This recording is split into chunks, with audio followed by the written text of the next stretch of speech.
He burst through the revolving doors of Bryant Park just as a blast of sleet hit his face, his courier bag slamming against his side. The December wind roared like an angry crowd, but Jack Donovan pressed on every muscle primed to outrun the cold in the clock. His mind raced ahead to his daughter Lily's dinner waiting back in the Bronx, her soft apology ringing in his ears whenever he was late. Yet as he rounded the lamppost near Fifth Avenue, the usual tunnel vision shattered. A group of tourists, lost panicked voices clashing in half-remembered phrases, had become a whirlpool of confusion. Instinct and long-dormant lessons kicked in. Jack paused, scanned the faces, and spoke into the storm. In a heartbeat, the chaos stilled. If you've ever believed in the power of quiet heroes and second chances, hit subscribe and drop a comment. What moment kept you going when it seemed all was lost? Stay tuned for part 1. Jack Donovan tugged the strap of his courier bag higher on his shoulder as he plunged into the frigid rush of Midtown Manhattan. City lights blurred through the whipping sleet, and every footstep splashed through puddles that reflected the dull gray sky. The air stung his cheeks, and his breath came in cold bursts as he navigated throngs of holiday shoppers hunched beneath umbrellas and runners scurrying with head-down determination. He checked his watch, 4:12 p.m. If he didn't hustle now, he'd missed the last train home to the Bronx and his daughter Lily's dinner. She'd promised to wait, but the years had taught Jack to expect disappointment. He veered onto West 42nd Street, weaving past delivery trucks and yellow cabs, honking obstacles clear. Each block felt stretched gravity heavier in the fading daylight. Red and green storefronts glittered with faux warmth, yet Jack felt none of it. Instead, he shouldered through the crowd with practiced ease, an uncelebrated rhythm of city life pickup, drop-off, sprint, breathe, repeat. As he approached Bryant Park, the sleet narrowed to a fine spray, and the tall lampposts lining the walkways glowed ghostly in the gloom. Normally, he'd skirt the park's edges, cutting inside only if traffic snarled. Today, he'd chosen the straight path even as dusk deepened. That's when he heard the first sharp cry. He paused. Instincts bristling voices, he couldn't place an undercurrent of urgency that felt wrong. Ahead, under the glow of an ornate lamp, a cluster of tourists stood huddled, a woman's stroller, abandoned maps flapping in gloved hands, a tour guide's useless placard taped to a stick. Jack slowed, hand still on the bag strap. He'd seen lost travelers before, but never like this. They spoke in bursts, German, shouted by one man, Mandarin by another, Spanish by a frantic woman. Phones pressed to ears offered no solace. Their panic was a living thing, a tangled mesh of fear and frustration. Jack's heart tightened for a moment. He saw Lily's anxious face when he arrived late. Then something clicked. He remembered the lessons from his old life, the languages he'd once studied before life upended everything. He stepped forward into the circle. The wind shifted, slicing past him, but he stood unmoved. Clearing his throat, Jack looked to the pair of elderly tourists arguing in broken English. Permiso, he offered, gently switching to Spanish as the women turned toward him. Their eyes widened, hope flickering like a candle. Moments later, he'd moved through German and then Mandarin, each syllable measured respectful guiding. Within minutes, the group's tension unraveled. A child tugged at his coat, eyes bright. A mother sobbed quietly, clutching her map as Jack drew a simple grid on its backside, 4 languages neatly labeled. Tourists dialed hotels with his help. Elderly couples embraced relief. Jack exhaled the city noise, rushing back in. The storm of confusion had been broken by words, his words prompted by a moment's empathy. As the last of the group dispersed toward Fifth Avenue, Jack checked his watch again, 4:27 p.m. Rush hour traffic would strangle his route if he dawdled. He squared his shoulders, hoisted his bag, and strode on the sleet, swirling around him as if in applause. Eden Avenues stood waiting 2 more blocks and a train station, but Jack's mind had already shifted back to Lily and her patient smile. Tonight she'd forgive him again. But now Jack carried something more, the knowledge that kindness spoken in the right language at the right moment could carve a path through any storm. And when he finally dashed into the cavernous subway station at 4:45 and squeezed onto the last train bound for the Bronx, he did so with a quieter, steadier heartbeat, confident that he'd done what mattered most. By the time Jack rounded the corner onto the broad promenade of Bryant Park, the wind had grown into a howl, whipping umbrellas inside out, and sending discarded wrappers skittering across the pavement. Street lamps flickered in the early dusk, casting halos of yellow light through the sleet. A few hardy revelers still milled near the holiday market booths, but most New Yorkers had already retreated indoors, leaving the park center eerily still until the sudden clamor erupted near the Fifth Avenue entrance. Around a tall wrought iron lamppost, a dozen tourists clustered in disarray, their brightly colored winter coats huddled together like a flock of startled birds. Paper maps flashed in the air, flapping as if trying to escape their owner's grasp. Smartphones hovered at arm's length, screens glowing with indecipherable directions. A young guide in a sky blue jacket stood at the center, his placard swinging uselessly at his side, NYC walking tour. Multilingual available, but his eyes were wide with panic, his breath fogging in the cold as he attempted to calm the growing uproar. Entschuldigung. Können Sie mir helfen? Called an elderly man in a thick German accent, his gloved hands trembling as he pointed down the avenue. His companion, another man perhaps 5 years his senior, responded in rapid Mandarin confusion, creasing his brow as he tried to reconcile the foreign syllables. Niahu, shouted a young woman, clutching her soaked guidebook. No entiendo nada. Nearby, a mother clutched a stroller so tightly her knuckles whitened. Inside, a toddler burrowed beneath a lavender blanket, cheeks flushed from the cold. Tears welled in the mother's eyes as she muttered soothing words in French, her accent betraying more fear than comfort. A scarf-clad teenager snapped a selfie, attempting to capture the moment, only to look up in alarm when dozens of disparate voices collided. "What is happening?" she mouthed to her friend, the hiccup of panic bristling at her voice. The guide raised his hands and spoke English voice, urgent but cracking. "Please, everyone, please calm down. Follow me south to the ice rink. That will get us back on Fifth." But his words seemed to fall into a void. Some tourists clapped their hands over their ears. Others shouted back in Japanese or Portuguese, each newcomer adding to the cacophony. A cluster of Spanish-speaking visitors erupted into a heated debate over which direction to turn. One woman gripped a crumpled pamphlet for their hotel eyes, darting from map to map, wishing for someone who shared her language. Another man in his 30s paced in circles, hands buried in his pockets, stammering fragments of Italian. In that moment, Bryant Park felt less like an urban oasis and more like a battlefield of confusion. The sleet stung exposed faces, the bitter wind carried shattered hopes of a peaceful stroll, and the guide's calm facade cracked under the pressure. He glanced at his watch, 15 p.m., then at the looming buildings around them as if searching for escape routes. Pedestrians nearby skirted the scene with polite distance, crossing the lawn to avoid the tambourine of complaints. A couple reading paper cups snapped photos from a safe distance, live streaming the spectacle with breathless commentary. A security officer emerged from behind a food kiosk, his flashlight beam bouncing off the wet stone. He approached with cautious authority. "Excuse me, folks, can I help?" he called, voice almost lost amid the babel of tongues. The crowd only parted enough to stare suspicion flickering in their eyes as they tried to frame his uniform with any language they knew. A gust of wind tore 2 pages from a guide's laminated leaflet, sending them swirling like ghostly snowflakes across the pavement. People lunged to catch them, only to misinterpret the flapping rectangles as signals of danger.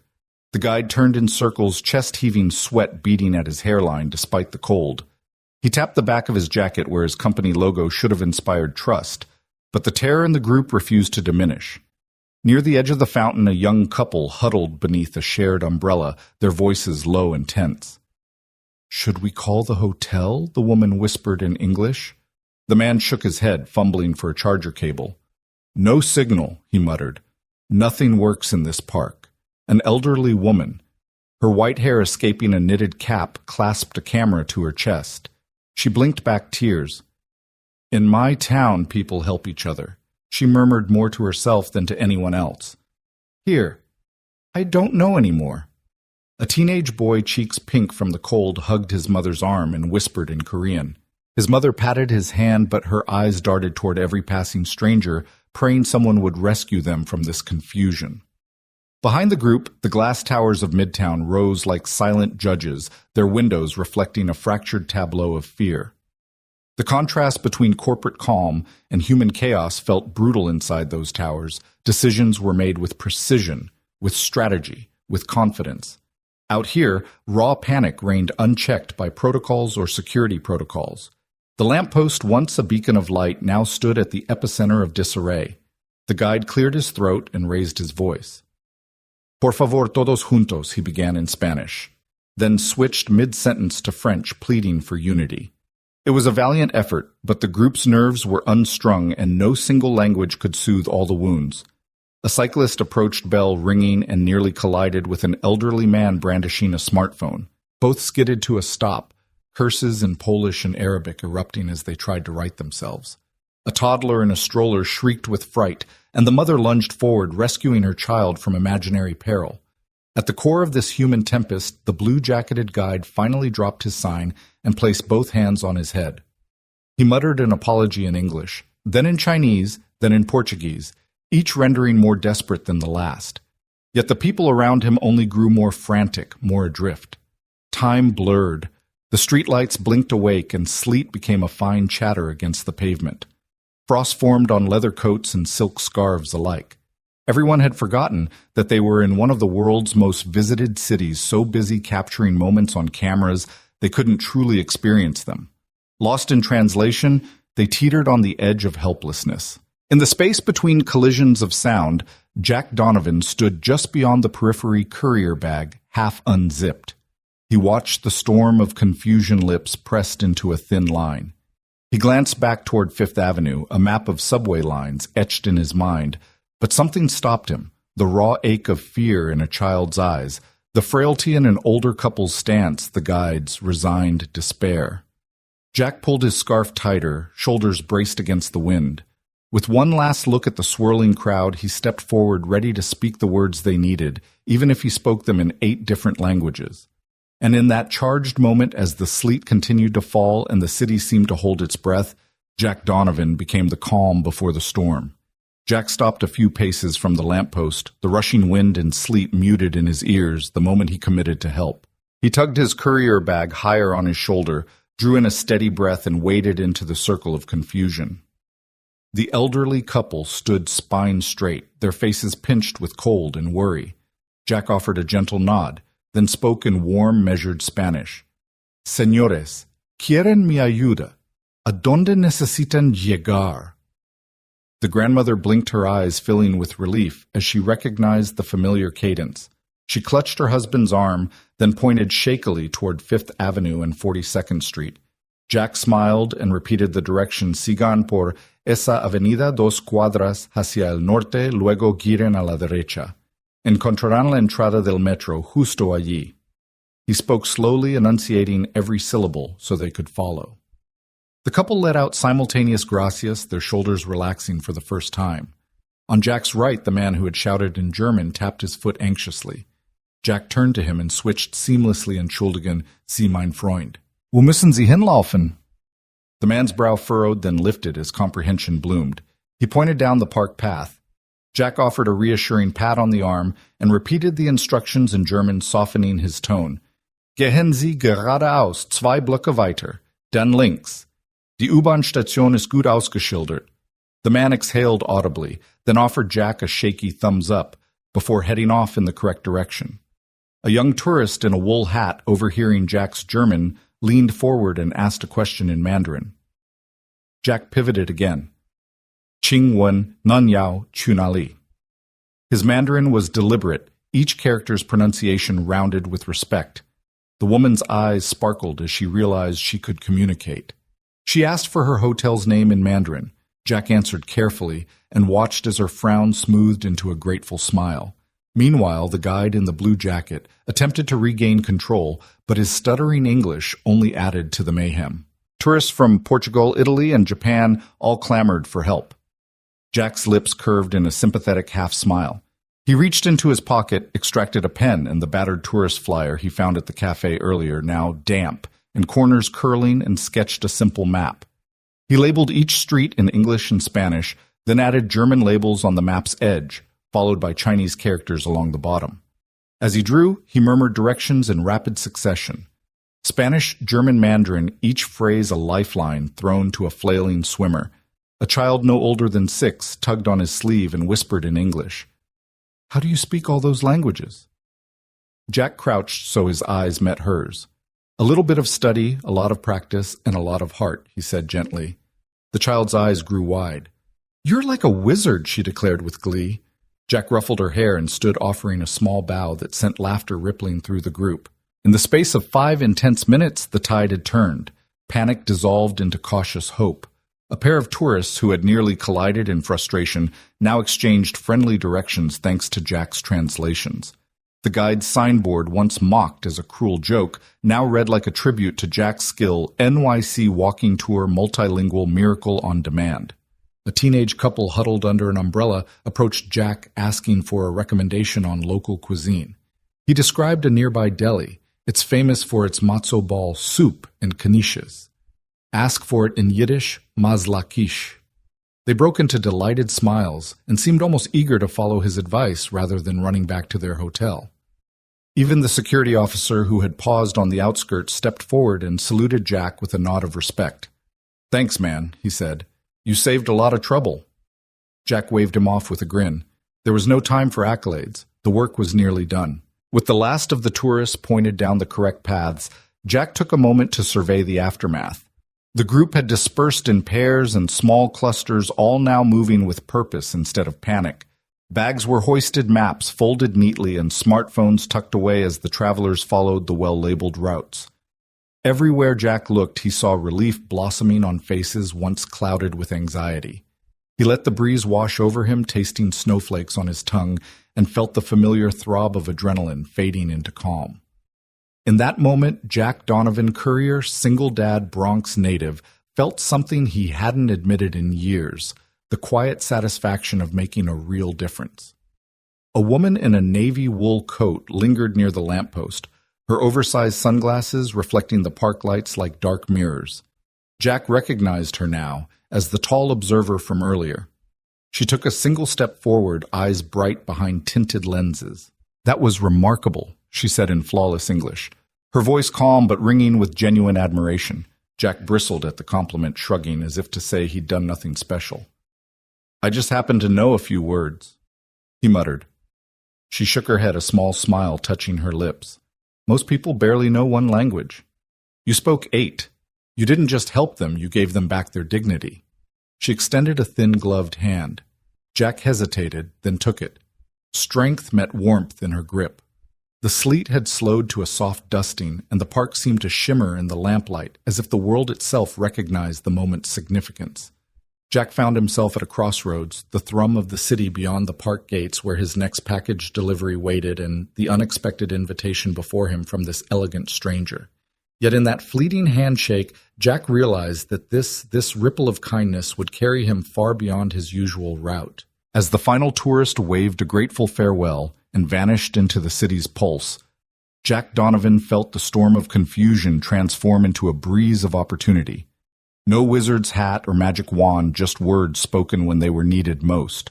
And as the woman watched him unseen by most, but seen in that moment, Jack understood that sometimes the greatest miracles happen when we simply step forward and speak. Samantha Blake remained perfectly still at the edge of the park walkway, her posture the very definition of composed authority. The hem of her navy wool coat, tailored to skim her calves, swished against the slush as she shifted her weight from one stiletto heel to the other. Through oversized sunglasses, she watched Jack Donovan move among the disoriented tourists, his every gesture measured, unhurried. He spoke languages like turning a key in a lock, Spanish, German, Mandarin, freeing the trapped voices of men and women who had thought themselves forever stranded. She inhaled deeply, the crisp air filling her lungs with the raw electricity of Manhattan in winter. Around her, Bryant Park's festival lights glowed through the haze, a promise of holiday cheer. Beneath her feet, the cobblestones were slick with sleet that had turned to ice. She had come here on a whim, escaping the suffocating calm of her high-rise office, where numbers ruled and human nuance was often an afterthought. But what she had witnessed tonight felt more strategic than any boardroom play, the way Jack glanced toward the elderly couple to gauge their understanding, the gentleness in his voice when translating for the flustered guide, the surprising ease with which he bridged cultural chasms. She adjusted the bag slung over her shoulder, grateful for its warmth. Beneath her coat, she wore a cashmere sweater and tailored trousers, clothes chosen carefully. No lipstick smudges, no hair out of place. As CEO of Morrow Global Technologies, she spent her days choreographing mergers, realigning brand identities, negotiating billions in investment capital. She stood on the shoulders of diplomats and financiers, an heir to ambition as much as to legacy. Her father had taught her that efficiency was the highest form of power. Yet here in this collision of languages and raw human need, she felt the limits of strategy crack open. Her assistant's voice buzzed in her earpiece. "Ma'am, the board is asking for your presence on the conference call in 10 minutes. They need updates on the Southeast Asia merger." Samantha pressed a finger to the earpiece, forcing herself to breathe through the sudden tension. "Tell them I'll join in a moment," she said, voice controlled but soft enough not to startle Jack from his task. The assistant hesitated, then fell silent. Samantha closed her eyes briefly, letting the park's hush settle around her before reopening them. Jack released the last of the tourists with a final nod, then paused at the edge of the clearing, hands tucked into his coat pockets. He surveyed the park as though waiting for someone or something to acknowledge his work. Samantha saw the tension in his shoulders ease the same way her own had during her first billion-dollar deal when the ink finally dried on the dotted line, a heady mix of exhaustion and triumph. She stepped forward, her coat swishing softly, and the click of her heels underscored each footfall like a metronome. She waited until Jack's gaze lifted to meet hers, then offered a smile so slight most would have missed it. Jack froze, then blinked and gave a polite nod. The tourists now dispersed faded into the park's perimeter. A security guard approached Jack with a puzzled expression, but Jack waved him off, following Samantha's gaze instead of retreating. Unaccustomed, though she was to commanding attention outside of her corporate sphere, Samantha realized how easily he deferred to her presence, an instinct cultivated in high-stakes environments where recognizing authority, spoken or unspoken, could mean the difference between success and failure. "Remarkable," she said, her voice low, yet carrying easily across the short distance. Jack's jaw tightened slightly, humility flashing in his eyes. "I just spoke the words they needed," he replied. His tone was modest, almost apologetic, another contrast to the bluster of boardroom bravado she knew so well. She studied him, the cropped haircut that spoke of no-nonsense practicality, the creases at his eyes that hinted at laughter lines rather than lines of command. His delivery bag hung at an angle across his torso, the logo faded from months of wear. She wondered how many packages he'd carried that day, how many steps he'd taken, how many small moments he'd traded for the larger ones she orchestrated by phone and email. He was a man rooted in action, not strategy, in service, not status. She reached up and removed her sunglasses, tucking them into the lapel of her coat. The gathering dusk sharpened the angles of her face, high cheekbones, a strong jaw, eyes the color of rain-soaked slate. She watched Jack press a business card into his coat pocket, then turned to leave, slipping back into the city's pulse without a backward glance. Samantha realized that she'd understood nothing of efficiency until she'd seen simple kindness ripple through that crowd. Tonight, Jack had turned confusion into clarity faster than any algorithm or business process she'd ever devised. A sudden crackle in her earpiece jolted her back to her executive life. "Ma'am, they're waiting." She pressed a finger to her lips as an apology, then straightened her shoulders. Jack paused mid-step and looked back, eyebrows raised in quiet question. She offered him a polite nod, an unspoken promise that their paths would cross again, and then released a breath she hadn't realized she was holding. "Thank you," she said. Her voice held a sincerity that surprised her. Jack inclined his head. "Just doing what I can," he said, words that echoed more than strategy ever could. Samantha watched him disappear into the swirling sleet and the blur of holiday lights, feeling the tingle of something she rarely named humility. In boardrooms, you measured success in profit margins and market share. Real change, she now understood, thrived in simple human moments. With one last glance at the spot where Jack had stood, Samantha turned and stepped onto Fifth Avenue. The wind tugged her coat and tousled her hair as she hailed a black sedan waiting at the curb. The driver opened her door with seamless deference. Samantha slid inside the leather seat, cool against her coat. As the car pulled away, she pressed her palm to the glass eyes, following Jack's path until he slipped from view. In that silence between engine and exhaust, she felt a new strategy forming, a plan not built on spreadsheets, but on human connection. She tapped her tablet as the city lights blurred past. Already she drafted a note: find Jack Donovan, learn his background, speak to him about Translation Summit. It was a departure from her usual to-do lists. Tonight, the metrics she'd chase would be measured in lives touched, not dollars gained. Behind her, Bryant Park's lampposts flickered off one by one, leaving only the hum of distant traffic. Samantha closed her eyes, leaning back against the seat. The board's demands, the mergers the investor calls, all waited in the building she'd soon return to. But for a few precious moments in the hush after the storm of confusion, she allowed herself to hope for something more leadership infused with compassion, strategy guided by empathy, and the possibility that her own world, long ruled by deals and deadlines, might expand in ways she hadn't dared imagine. And in that soft exhale, Samantha Blake realized she would never command a room the same way again. Samantha Blake slipped out of her heels in the silent refuge of her Manhattan penthouse. The marble floors were cool beneath her wool-slippered feet. The city below pulsed with lights and distant sirens, but inside her high-ceilinged living room, a single monitor glowed against the shadowy walls. She crossed to the sleek glass desk where her assistant's tablet lay, blinking with notifications. Samantha drew a hand through her hair, loosening the immaculate chignon she'd worn all day. Tonight, she removed every professional veneer she could. She tapped the play icon on the security footage reel. The grainy video leapt to life, looping the moment she'd first spotted Jack Donovan among the tourists in Bryant Park. Over and over, she watched the delivery driver's head tilt the way his hand sketched that rough map on a damp paper flyer. Most striking of all was the patch of color on his courier bag, a child's rocket, hand-drawn and taped askew. Each replay revealed another subtle detail, the gentle arc of his smile as the small girl called him wizard, the way he bowed his head in quiet deference when the panicked couple offered thanks. Samantha pressed pause and leaned forward, fingers brushing the screen. Her reflection shimmered in the glass-sharp shoulders, a diamond pin at her lapel. The exacting precision of her tailor-made jacket. She smoothed the invisible crease between her brows.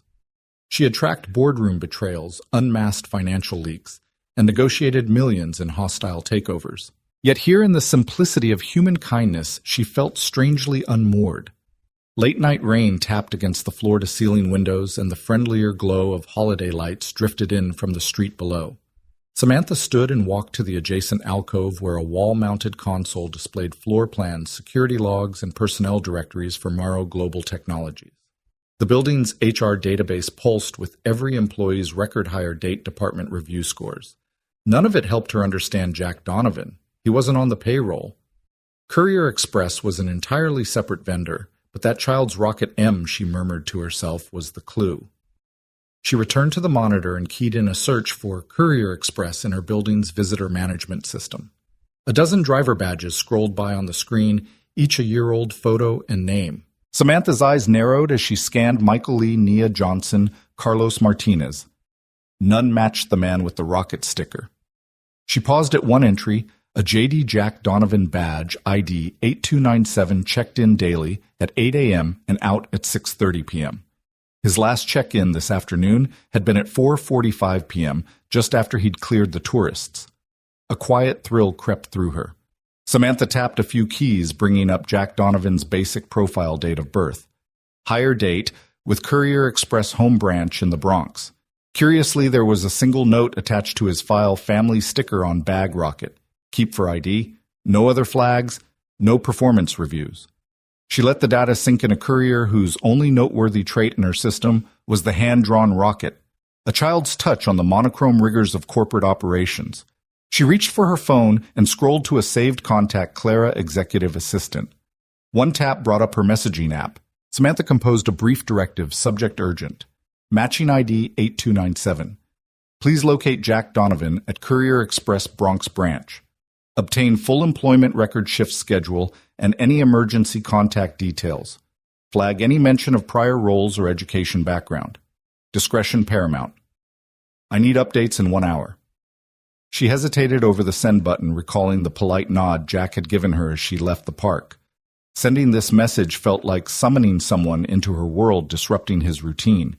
But she couldn't ignore the magnetism of that moment. His quiet competence had unsettled her, challenged the notion that power meant status. Tonight she followed her curiosity deeper. Her assistant's reply popped up almost instantly. Understood on it now. Expect dossier by 11:15 p.m. Samantha exhaled, feeling the weight of anticipation. She stood by the window sipping a warming swirl of chamomile tea and watched the taillights of a black sedan slip down the avenue. The scent of rain-washed pavement drifted up the glass, mingling with the faint aroma of lavender from her bedside diffuser. All her life she'd calculated risk and reward in boardrooms. Now she was charting the unknown territory of a single act of kindness. She reached back to the desk and opened a physical folder labeled Corporate Services Courier Express. Inside were contract notes, service-level agreements, and the occasional billing discrepancy flagged by her procurement team, never anything personal. She had authorized their vendor contract years ago, trusting them to keep her packages and confidential documents moving. Jack was simply one more face in a sea of delivery personnel. Until tonight. Her fingers brushed the edges of the folder, and she allowed herself an uncharacteristic moment of doubt. What if he rebuffed her? What if he didn't want to leave his routine life for her corporate arena? Usually, she devised plan B, even plan C. None of that prepared her for genuine human unpredictability. Yet behind her, the board would not forgive endless delay. The Southeast Asia merger. The investor calls the quarterly numbers all demanded her attention at dawn. Still, Samantha Blake had never been more certain of anything she needed to meet this man again. The assistant's tablet buzzed on the desk, pulling her back. She glanced at the screen dossier compiling. Accessing academic records. ETA 45 minutes. She tapped a quick acknowledgement and stood. Panting slightly from the adrenaline of the chase, she walked to the coffee bar in the corner of her suite. She measured out 2 shots of espresso, her hand steady, then added hot water for an Americano. One for herself, one for the habit of preparation. Her gaze returned to the video footage looping on the monitor. Each replay drew her deeper into Jack's world, the way his hands curled around the pen as he wrote in Mandarin, the polite angle of his bow, the genuine warmth that softened the park's harsh edges. She realized that leadership was more than issuing memos and running projections. It was about presence showing up when words mattered most, translating intention into action. A soft ping announced her assistant's arrival. She tapped the tablet, no dossier yet, but a cropped screenshot. Jack Donovan's smile as the tourist dispersed. Underneath her assistant had scrawled a note, impressive clarity in every tongue. Possible previous academic background, Hunter College linguistics. Samantha's pulse quickened. Hunter College was renowned for its language programs. Was Jack a former professor who'd walked away from it all? She scrolled through the databases. Hunter didn't list dropouts by name, but she could request archived directories, alumni lists. With a few more queries, she might uncover his history. But first things first, she gathered her Tools phone tablet, the Americano, and stepped onto the balcony overlooking the East River. The winter air bit at her cheeks, and the steam curled from her cup like a promise. She closed her eyes, centering herself. In this moment, her penthouse felt less like a fortress and more like a command center for something entirely new, a quest not for profit, but for connection. The first dossier entries would arrive soon. Samantha Blake, CEO of Morrow Global, would learn every bullet point of Jack Donovan's resume. But more importantly, she'd seek the story behind the bullet points, the motivations that led a man fluent in 8 languages to trade lectern for gloved hands in a delivery bag. In the hush between skyscrapers, she allowed herself to hope she'd discover not just a consultant, but a kindred spirit who might remind her what it meant to speak and to be heard again. Jack nudged open the glass door of the corner cafe, the jingle of the bell announcing his arrival. He shook the sleet from his parka and breathed in the warm, coffee-scented air. The Bronx morning crowd bustled around him, students in hoodies, retired couples nursing newspapers, a barista calling out drink orders in rapid Spanish. Jack wove through mismatched tables to his usual spot by the window, where a steaming Americano and a small oatmeal muffin waited, courtesy of Mrs. Harris next door. He sank onto the vinyl seat, unzipped his bag, and tapped his watch, 8:05 a.m. Plenty of time before his first drop-off.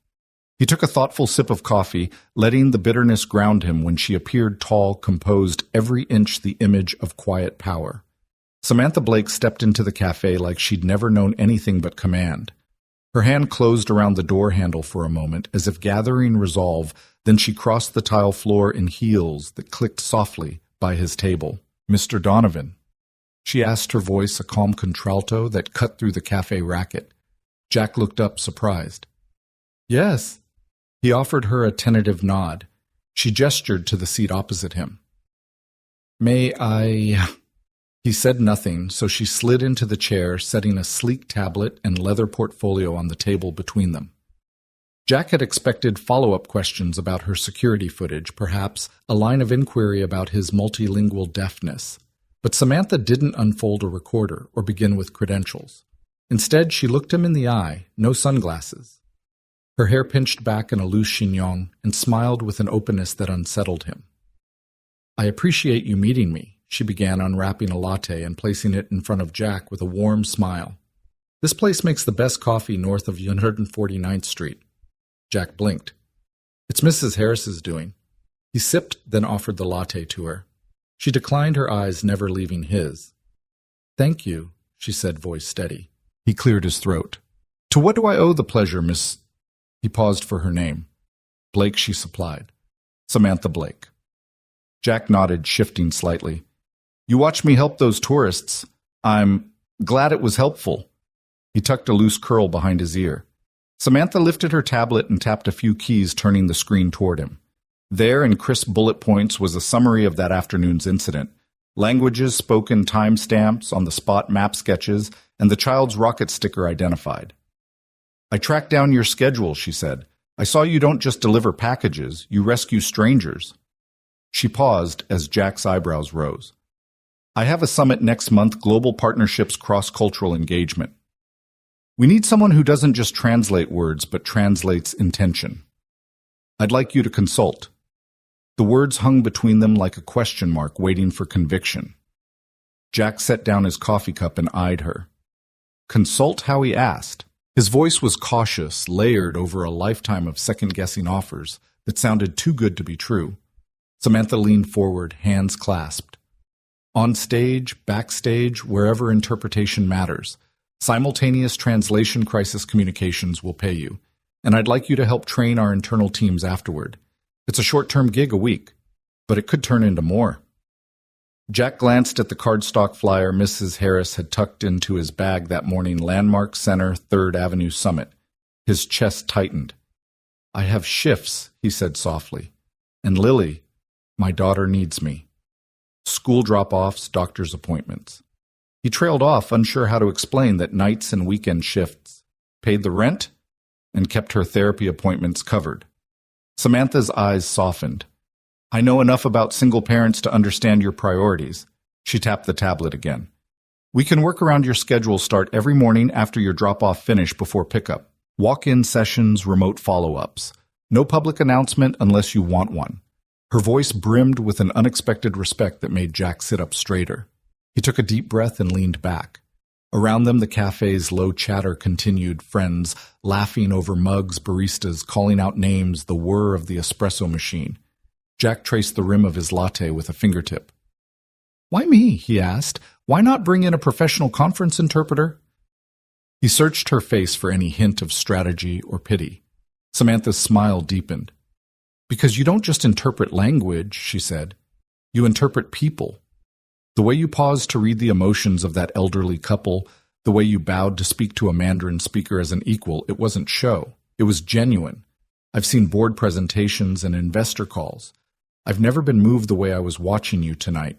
She tapped the tablet one last time, then slid it back into her portfolio. "I want authenticity, not another polished suit reading off a script."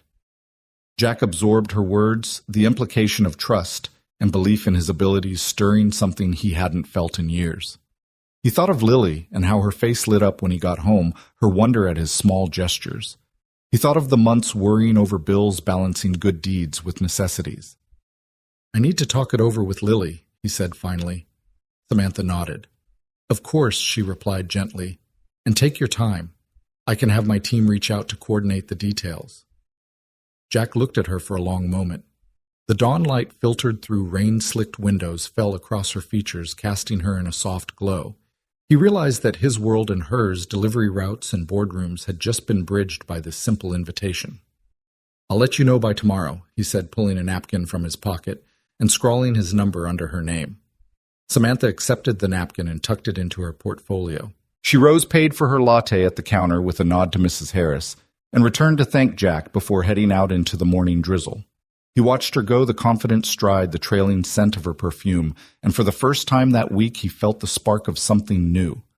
Standing there surrounded by the steady bustle of life, continuing as it always did, Jack. Donovan sensed that this modest Bronx cafe had become the starting point for a remarkable second chance, and as he sipped the last of his coffee, he realized he was leaning into a possibility far greater than he could have imagined. They settled into a vinyl booth at a tiny corner diner not far from Jack's apartment, where the neon open 24-hour sign buzzed softly against the pre-dawn sky. Samantha slid into the seat opposite Jack, who had already flagged down the waitress. Moments later, 2 warm bowls of mac and cheese arrived, the cheese, molten and golden, and 2 frosty bottles of ginger ale. He dug in first, the pasta soft against the crisp bacon bits sprinkled on top. While Samantha watched him with a thoughtful tilt of her head, Jack leaned back with his fork halfway to his mouth. "It's been a while since I had decent mac and cheese," he admitted, scooping a cheesy ribbon. Samantha took a sip of her ginger ale, sharp, sweet, and fizzy, and nodded. "Simple, but perfect," she said. He glanced at her over the rim of his fork. "So why are you here, Sammy?" "Or did I get that wrong?" he asked, eyes curious. He had called her Samantha once. Then, Ms. Blake, and now Sammy felt too familiar, yet it made her smile. "Samantha is fine," she replied, tucking a loose strand of hair behind her ear. "I find titles can feel heavy sometimes." She scooped a bite of mac and cheese, savoring the buttery warmth. "I wanted to talk without boardroom jargon or performance reports. I thought this would be the simplest place." Jack's gaze softened. "Then let's keep it simple." He paused, swirling his ginger ale. "You asked why I'd consider the Summit gig. Truth is, I haven't been outside my comfort zone since—" He stopped, retracing his thoughts. "Since Megan died." Samantha set her bottle down, the clink of glass echoing in the quiet. "I'm sorry," she said gently, her voice unguarded. Jack nodded, eyes fixed on the tabletop. "I met her at a language exchange event. She was a cellist, classical music, 19th century sonatas, couldn't speak Spanish for her life, so we traded lessons, one phrase for one note. I'd never met anyone so alive." He pushed a stray tear back. Samantha reached across and placed her hand over his. "She sounds amazing." He smiled through the ache. She was. But she got sick glioblastoma, the kind that doesn't wait. We had 4 months. 4 months of hospital rooms scented with antiseptic and apologies for interruptions. I resigned from Hunter College that week. Couldn't stand lecterns while my life was falling apart. Samantha exhaled, her own chest tightening. My father's heart attack was sudden. I was 28 and on track to join his diplomatic team. He called me and offered me the reins of Morrow Global. He said he trusted me more than any outside candidate. She paused, eyes distant. When he died, the board balked. They wanted someone else. I had to fight for the corner office. I won, but... Her fingertips traced the wood-grain tabletop. I lost something else along the way. She stirred her mac and cheese absent-mindedly.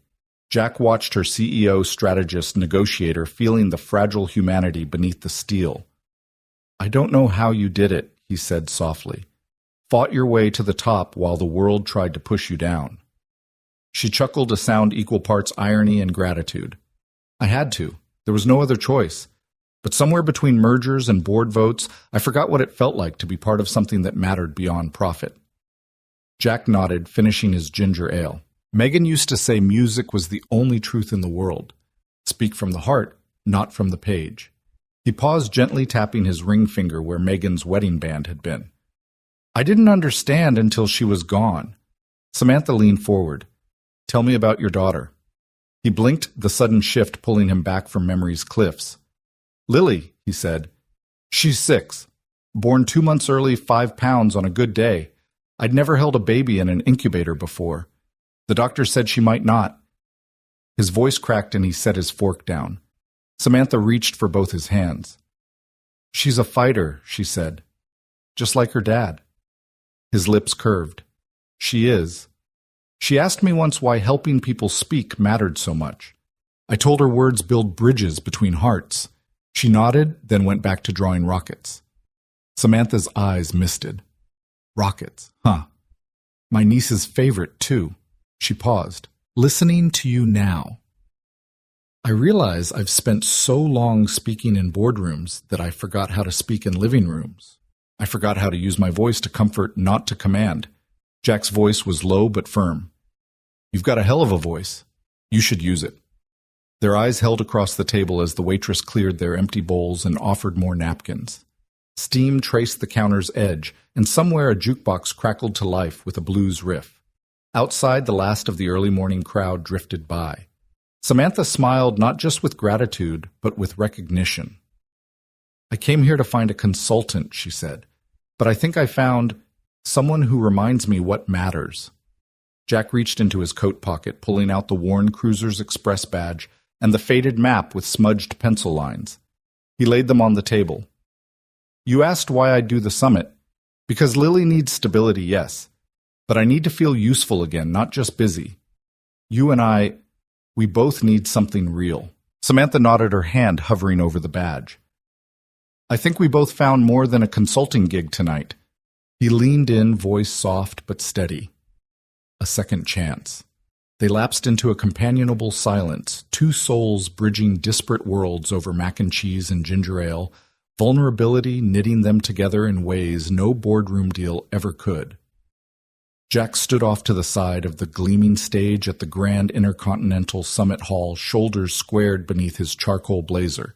He'd arrived early that morning, earlier than he'd ever been awake for a weekday shift to run through notes on accent subtleties and cultural cues. Now, as the last keynote speaker concluded, Samantha Blake gave him a brief nod time to step into the fire. The lights dimmed and the announcer's voice echoed, Ladies and gentlemen, please welcome our panel of refugee entrepreneurs here to share their visions for rebuilding communities across the globe. A hush swept through the audience of executives, investors, and dignitaries as three figures appeared on stage, a Syrian woman draped in a patterned headscarf, a tall Ivorian man clutching a sleek tablet, and a soft-spoken Chinese engineer wearing a simple gray suit. Jack adjusted the discreet headset mic, tucked beneath his collar. He glanced at Samantha standing just a few feet behind him and offered a small, steadying smile. She returned it with a nod that conveyed trust, not instruction. Then stepping into the pool of light, Jack positioned himself slightly to the side so he wouldn't block the refugees, yet remained in view of the audience's monitors. The Syrian entrepreneur Amal al-Rashid cleared her throat. In Arabic, her words poured out measured, laden with emotion, describing her vision to convert decommissioned shipping containers into mobile medical units for war-torn villages. Jack listened intently, his pen poised over his notebook. As she paused for breath, Jack's voice rose in calm English. Amal al-Rashid envisions mobile clinics built from shipping containers, bringing essential health care directly to families who have lost everything. She believes that by training local volunteers and equipping these units with solar power, they can ensure medical aid reaches remote areas day or night. A ripple of empathy spread across the audience. Jack's tone captured the gravity of Amal's loss and the fierce hope in her solution. He respected the original rhythm of her Arabic matching its cadence in English, while preserving her dignified pauses. Next, Dr. Ivan Petrov stepped forward in Russian, his accent tinged with regret and determination. He described his initiative to create solar-powered internet hubs in remote Siberian regions, empowering children to access education and families to connect with distant relatives. Jack switched seamlessly to fluent Russian voice, softening at the plight of children trudging through snow for a single textbook, then flipped to English. For the remainder, Dr. Petrov's solar hubs will deliver connectivity to villages that have never known broadband bridging both physical and digital distances. His goal is to foster new educational opportunities and economic partnerships all through the power of shared knowledge. The audience leaned in. Jack sensed the room's shift curiosity bloom into respect. He stepped back just enough to let the next speaker take prominence. Xiaoling Wu approached the podium and spoke in Mandarin about her plan to repurpose textile waste into affordable, reusable construction panels for low-income housing in China's industrial cities. Every phrase was precise, underscored by a passion for environmental sustainability and community resilience. Jack allowed her Mandarin words to hang for a moment before translating into English. Xiaoling Wu sees discarded fabrics as raw materials for change. By compressing and treating textile scraps with eco-friendly resins, her panels can be assembled into durable, energy-efficient homes. This not only reduces landfill waste, but also provides dignified shelter for factory workers and their families. He paused, letting the significant sink-in waste to home fabric to future. The audience absorbed the triad of stories united by Jack's empathetic relay. As the three entrepreneurs stepped aside, the room remained silent, the only sound the soft hum of projectors and the distant clink of glasses from the side tables. Jack felt his heart pound, not from fear but from the weight of responsibility transforming silent foreign words into resonant English truths. He exhaled slowly, then stepped away from the podium, allowing the panel moderator to guide the conversation forward. Morgan Lee, a well-known venture capitalist, took the mic. He asked the panel about funding challenges. Jack shifted back into interpreter mode, translating the moderator's question into Arabic, Russian, then Mandarin, each with respectful intonation. When the entrepreneurs answered, Jack relayed their strategic insights.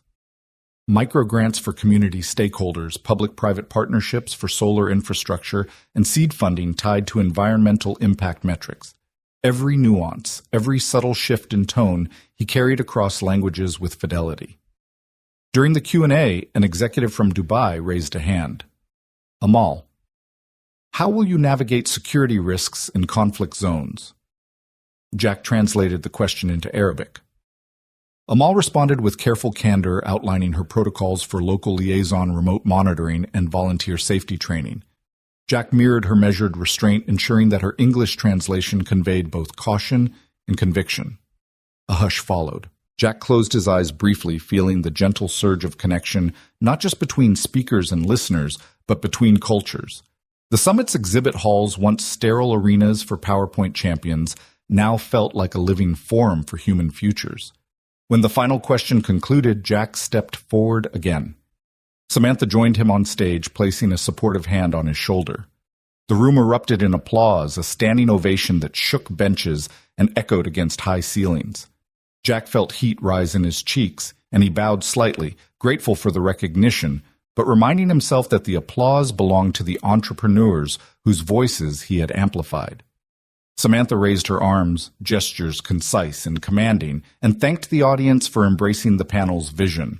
She then turned to Jack, handing him a single rose from a nearby arrangement, a token of gratitude in the midst of corporate rigor. Jack accepted it, stepping into Samantha's extended shadow as they exited the stage. Backstage, as the applause faded, Jack's legs trembled slightly. He pressed a hand to his chest where the necklace his wife had given him once nestled against his heart. Samantha appeared at his side, her expression a mixture of pride and relief. "You were phenomenal," she said quietly, voice unguarded. "You made every word matter." Jack simply nodded, still absorbing the magnitude of what had just transpired. The summit had been his trial by fire, and his fire had forged bridges tonight. They walked through the labyrinth of black curtains and equipment cases, the chatter of technicians and assistants filling the air. Jack paused by a folding chair and sat wiping sweat from his brow. Nearby volunteers distributed bottled water and congratulated the panelists. Jack found himself smiling not from triumph, but from the raw human energy that pulsed through the building. Samantha stood beside him, hands in her coat pockets. "This changes everything," she said. "I've never seen our investors so energized. People aren't just talking about ROI, they're talking about impact." She glanced at him, eyes alight. "And it's all because you chose to speak their language." "Thank you." Jack lifted the rose to his nose, inhaling its subtle fragrance. "Thank you for giving me the chance," he replied softly. Samantha reached out and folded the bloom into her coat lapel, as if claiming it for both of them. "Let's go celebrate," she suggested, extending her hand. Jack took it, standing and brushing off his blazer. Together they stepped out of the backstage wings hand in hand into the summit's grand foyer, a place where just hours ago he'd been a curious observer. Now he walked beside her as an equal partner in a new narrative, their shared triumph echoing through the halls long after their footsteps had faded. The morning after the summit, Samantha walked into the glass-walled boardroom of Marrow Global Technologies. feeling the residual glow of last night's standing ovation. She'd barely slept. Her mind replayed Jack Donovan's translations, the audience's rapt attention, and the surge of genuine applause. Today, though, was about facing her board, and she steeled herself as she advanced to the head of the table. 24 executives sat stiffly in their chairs, laptops open, tablets glowing with email feeds and news alerts. Marcus Delacourt, the most vocal skeptic on her board, cleared his throat. "Ms. Blake," he began, voice cool. "We appreciate your initiative in bringing Mr. Donovan on stage last night, but as you know, some members have expressed concerns about the appearance of impropriety inviting a vendor's employee and dinner together. It's unorthodox." A ripple of murmurs followed. Samantha folded her hands calmly. "Mr. Delacourt, Mr. Donovan's contributions at the summit were demonstrably valuable. Any dinner we had was purely professional further discussion of his role." She paused, scanning the room. "But let's address these concerns directly. Jack is extraordinary at cross-cultural communication. I stand by him." Marcus leaned forward, steepling his fingers. "We need more than assurances. Protocol demands due diligence. We need evidence, performance metrics, vetting of credentials." Before she could respond, the boardroom doors opened quietly, and Jack stepped in, coat still damp from a light rain. Heads turned. Some gasped at his outsider presence. Samantha rose and offered him the seat beside her. Jack gave her a firm nod of reassurance. "Board member," Samantha said, motioning toward Jack, "Mr. Donovan has offered to provide clarity on any questions you have." A few executives exchanged uneasy glances. Marcus raised an eyebrow. "You're certain this is appropriate?" "I am," Samantha replied.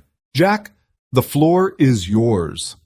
Jack slid into the seat Samantha had vacated, his posture relaxed but attentive. He cleared his throat gently. "Thank you. I understand there are questions about how I came to be here. I'd like to speak to the source of the recent memo leak first." He reached into his briefcase and extracted a slim USB drive. "I've worked with our IT security team to trace the breach in document circulation. The memo criticizing Summit vendor selection was altered after it left Morrow Global's central server. The secure logs point to a single terminal badge ID 1023 assigned to Marcus Delacourt." He paused, letting the weight of his words settle. "The logs show that memo was uploaded under your credentials, then touched the restricted folder." Marcus's face paled. He closed his laptop. "That's impossible." Jack continued calmly. "The metadata confirms the timestamp. 9:14 p.m. 2 days ago during the board's last meeting. I have printouts of the logs here." He slid a folder across the table. "This isn't about me or Ms. Blake. It's about maintaining the integrity of our process." A tense silence followed. Samantha pressed a discreet button on her tablet behind the tinted glass. 2 security officers appeared at the door. Marcus stood abruptly, chair screeching, but sank back at the officer's presence. Guests turned to their screens, checking the logs Jack had supplied. One by one, heads nodded as the damning evidence became irrefutable. An older member, Kenji Watanabe, spoke with gentle authority. "I never expected Marcus to resort to sabotage. This is a breach of trust." He looked to the rest of the table. "I move we set aside any objections to Mr. Donovan's position and proceed with his appointment as head of global communications."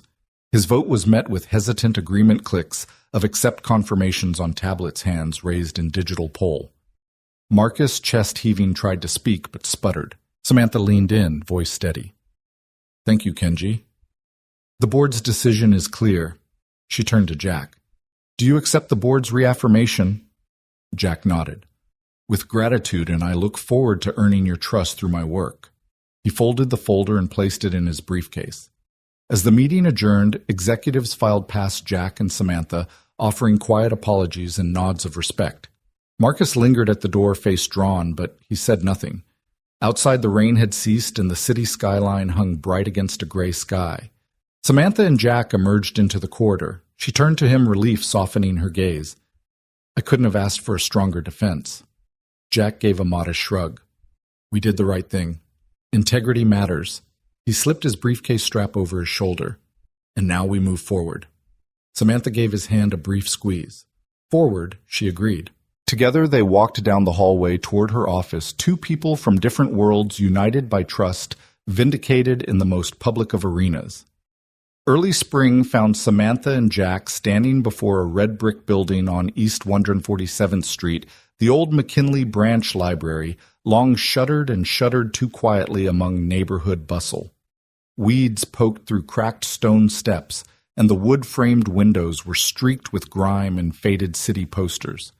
Yet as they pushed open the heavy oak door, a world of possibility spilled out before them. Dust motes danced in the shafts of morning light that filtered through broken panes, landing on rows of empty shelves that once held stories now waiting to be reborn. Jack inhaled the musty air. "This place has character," he said, surprised at how his voice carried in the cavernous space. Samantha nodded, eyes bright. "And it's ours to fill with new stories." They had come together to launch the Center of Voices, a hub where children, immigrants, refugees, seniors, and lifelong residents could gather, learn, and teach one another in every tongue imaginable. Their first act was to clear the main hall. Jack, armed with work gloves, and a rented broom swept decades of dust and debris into neat piles, while Samantha directed a parade of volunteers hauling out broken chairs and torn-up carpet. A local carpenter measured the old oak bookshelves and promised to refurbish them. A painter from the neighborhood pledged to cover the mottled walls in bright murals. Graffiti that once spoke of neglect, no books, here scrawled in midnight black, would soon be painted over with proverbs in Spanish, Mandarin, Arabic, French, and more. La palabra es puente. Words are bridges. Yanwei Xinsheng, words are the voice of the heart. El kalima sot, the word is voice. Within days, the main reading room transformed. A mural of hands holding open a kaleidoscope of books spanned one wall. Opposite it, a mosaic of global scripts formed an archway like a welcoming rainbow. Jack and Samantha placed sturdy new tables beneath string lights, and volunteers arranged mismatched chairs, some donated by the local high school, others rescued from construction sites into conversation circles. At the center, they installed a circular rug stitched by community seamstresses, each square embroidered with a phrase in a different language. The first day of programming arrived with a gentle buzz of anticipation. Samantha unlocked the front door at 9 o'clock, and families stepped inside, blinking at the bright space. A Syrian mother cradled her toddler, whispering Arabic lullabies that echoed off the fresh paint. A teenage boy from Ecuador practiced English pronunciation with a retired teacher from Poland whose accent lent each word a kind warmth. Over by the window, an elderly woman from Puerto Rico led a Spanish book club, her laughter ringing as she teased a history buff from Ghana about the pronunciation of capital versus capital. Jack wandered through the session's notebook in hand, marveling at what he'd helped create. He paused at a corner table where 4 older men sat around a board covered in Scrabble tiles. Each word they formed switched seamlessly from Finnish to Turkish to Swahili, their eyes bright with the thrill of connection. Nearby, a group of refugee entrepreneurs, some of whom had been on Jack's summit panel, offered free workshops on bilingual business planning, their laptops glowing with slides in English and Arabic. The real magic, Samantha realized, wasn't just the languages, but the stories behind them. A young Sikh boy guided his curious classmates through the Gurmukhi script of his grandmother's sacred prayers. A Jamaican poet led a slam session where verses in patois flowed into Spanish sonnets. Everywhere laughter mingled with translation, and every pause became an invitation to ask, "How do you say?" During the lunch hour, Samantha and Jack shared a simple meal of arepas and samosas provided by local food vendors. They ate on the refurbished reading room steps, their cheeks flushed from excitement. "I didn't know this place could feel so alive," Samantha said, eyes shining.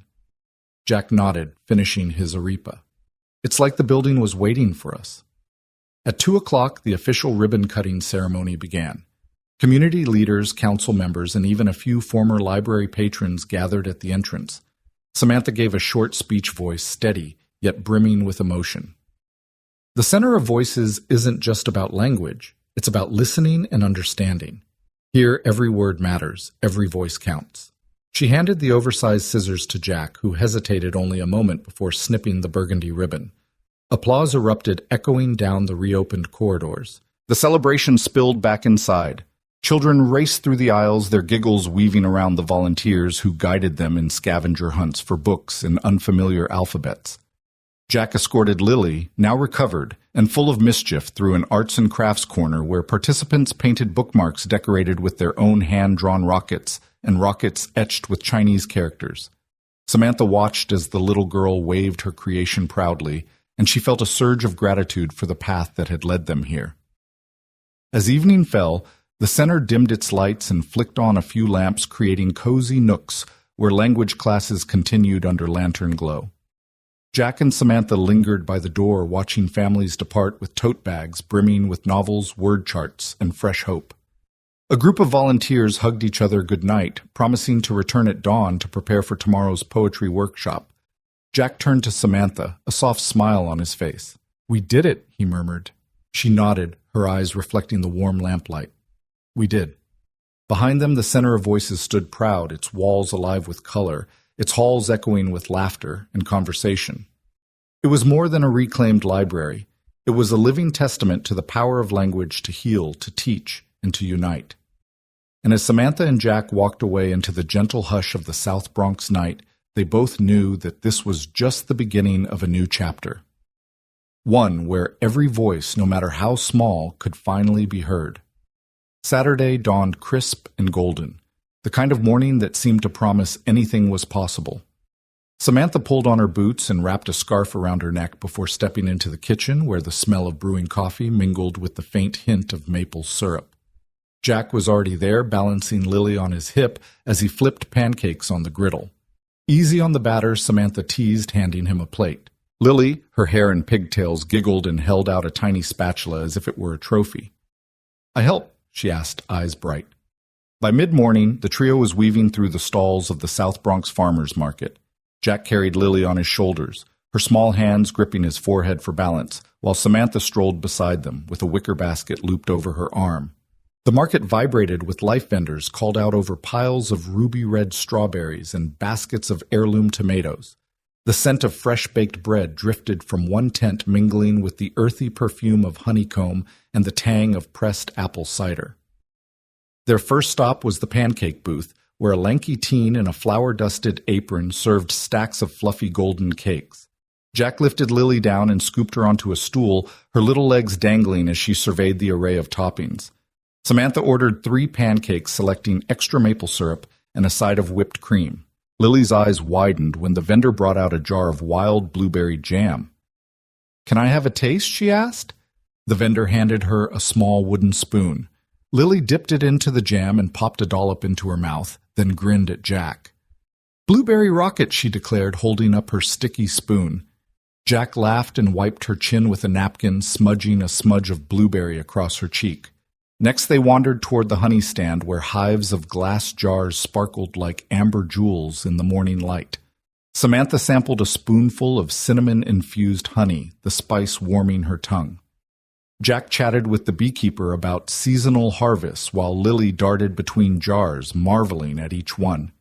She ran back to Jack with an impromptu crown of honeycomb shards, placing it atop his head, before someone gently suggested she might want to taste the honey instead. Jack indulged her, letting her dip her finger into a jar of creamed honey and guiding her hand back to his mouth so they could share the sweetness. They drifted past a stall laden with farm-fresh eggs, where the old farmer demonstrated how to balance an egg on its end. He invited Lily to try. She concentrated so intensely that Samantha and Jack held their breaths, then cheered when the egg teetered long enough to stand upright for a moment. Lily beamed, then hopped down to give the farmer a high five, her small hand sticky with yolk.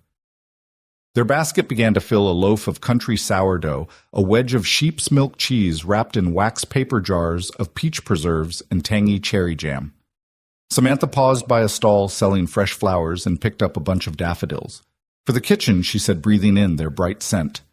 Jack offered to carry them, but Samantha tucked them into her jacket, the yellow blooms peeking above her pocket like the first signs of spring. They made their way to a corner where a group of musicians had set up 2 guitarists and a violinist. The melody drifted through the market, soft and lilting, a perfect soundtrack for their morning. Lily tapped her foot in rhythm and then began to dance, her pigtails bouncing. Samantha filmed her daughter on her phone, and Jack watched with the quiet pride of a parent who knows this is exactly where he wants to be. As the market wound down, they found a sunlit patch of sidewalk near the entrance and spread out a checkered blanket. Jack unpacked the treasure's cheese and bread for Samantha, jam-topped pancakes for Lily, an extra bottle of ginger ale for himself. They shared the meal in companionable silence, only the murmur of departing vendors and the distant hum of the city for company. Samantha dipped a piece of bread into the cheese and passed it to Jack. "Perfect pairing," she said. He smiled and replied, "Only the best for my team." Lily, her face animated with that sticky-cheeked innocence only a child can carry, offered each of them a taste of her peach preserve pink rocket jam, she called it. They took turns licking the spoons she offered each bite, eliciting exaggerated expressions of delight. A couple passing by stopped to watch, and Samantha caught Jack's eye. In that glance, they shared the same thought. This was the kind of happiness that didn't need a boardroom or summit. It needed only pancakes, jam, and each other. When the sun climbed higher, they packed up their basket and headed home. Lily perched happily on Jack's hip.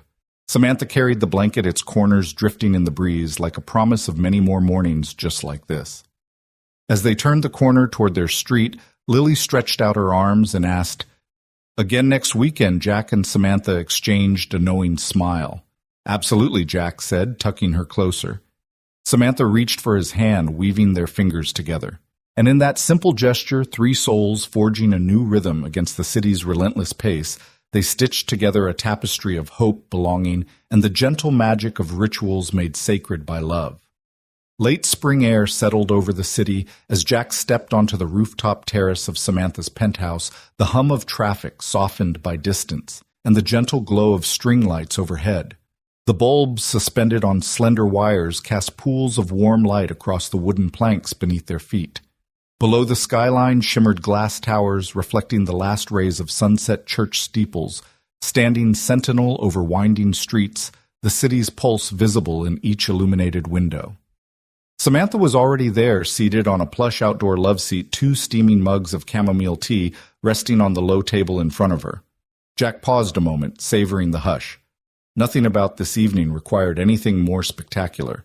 No orchestrated speeches, no grand gestures. Here, high above the streets, all that mattered was being present two people who had weathered storms of loss of doubt, of corporate scrutiny, now carving out a simple moment of calm together. He crossed the terrace and sank beside Samantha, who offered him his tea without a word. He took a slow sip, the floral warmth unfurling in his chest like a balm.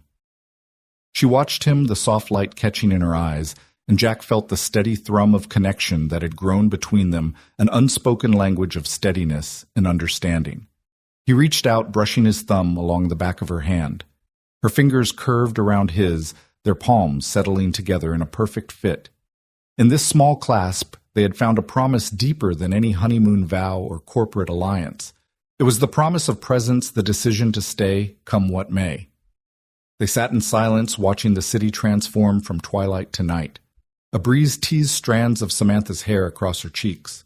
Jack wrapped an arm around her shoulders to catch them, then drew her hand closer to rest on his knee. Together they watched a plane trace a thin slash of light across the indigo sky. Passengers likely unaware of the intimate peace unfolding below. "Remember when we first met, Samantha's voice was low, almost lost in the night air. I had no idea what I was missing." Jack smiled, his thumb still brushing her skin. "I almost walked past you." He remembered the hotel lobby haze, the blur of suited tourists, and then the clarity when he first saw her watching him untangle that overwhelmed tour group. "I'm glad you didn't."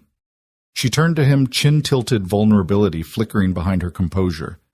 "I wasn't looking for this." Her lips softened, "But I found it anyway." He traced her cheek with his fingertips, memorizing the curve of her jaw and the gentle light. Leadership and love. He began searching for the right phrasing. They're not about grandstanding. They're about being here even when it's hard. Samantha leaned into his touch. "You taught me that." She paused, and Jack could almost feel the weight of her words, the lesson learned when he'd stood beside her in the boardroom, defending her from whispers and sabotage. The lesson learned in that abandoned library that transformed Community Hub, where they both found voices they thought they'd lost. Jack closed his eyes, breathing in the scent of chamomile and jasmine that drifted up from the planters behind them. "I used to think leadership was about having the loudest voice, the clearest plan. But then I saw you step into silence and choose integrity over optics. That was stronger than any press release. Samantha's gaze softened and she reached to tuck a lock of hair behind his ear. And you, she said, voice-catching, you spoke truth when nobody else would. You didn't rescue me, you reminded me who I was. He tilted his head, surprised at the depth of her gratitude. I was just present. She gave him a small laugh, a sound like wind chimes stirring. Being present is the hardest thing some people can do. Jack smiled, brushing her hand with his lips. Then I'm glad we're both here. A gentle moment passed, two hearts beating in unison against the distant roar of the city. Samantha rested her head on his shoulder, and Jack leaned his cheek against her hair. Their tea grew cooler on the table, steam curling into the night like a farewell. I don't need fireworks, Samantha whispered. Not when I have this. He pressed a kiss to her temple. Not when I have you. She straightened slightly, gazing out at the skyline with him in that embrace. Promise we'll keep this? She murmured the simplicity of her request more profound than any marital vow. Promise we'll stay here together no matter how loud the world gets. Jack's heart tightened with both joy and solemnity. He tightened his grip on her hand, sealing the promise. I promise, he said, voice firm. I'll be here. They remained like that until the stars emerged one by one, scattering across the sky. The humid night deepened and the city lights flickered in endless constellations below. They spoke of nothing and everything, of Lily's new drawings, of center expansion plans, of futures both planned and yet unknown. Their whispers drifted into the night, gentle ripples in the vast expanse of the world. When at last they rose to leave, carefully setting the chipped mugs aside, they lingered at the terrace door. Samantha tucked her coat tighter around her and Jack brushed a hand across her back. They paused silhouettes against the urban panorama, and Jack pulled her close for a final embrace under the string lights, their warmth a soft beacon in the cool night air. No declarations were needed. In that shared silence, with hands still intertwined, they had spoken a lifetime of truth, that leadership and love and all the strength needed to weather life's storms begin with steadfast presence. And as they stepped back inside, leaving the glow of the rooftop behind, they carried that promise with them, an unbreakable bond forged in the quiet glow of simple devotion.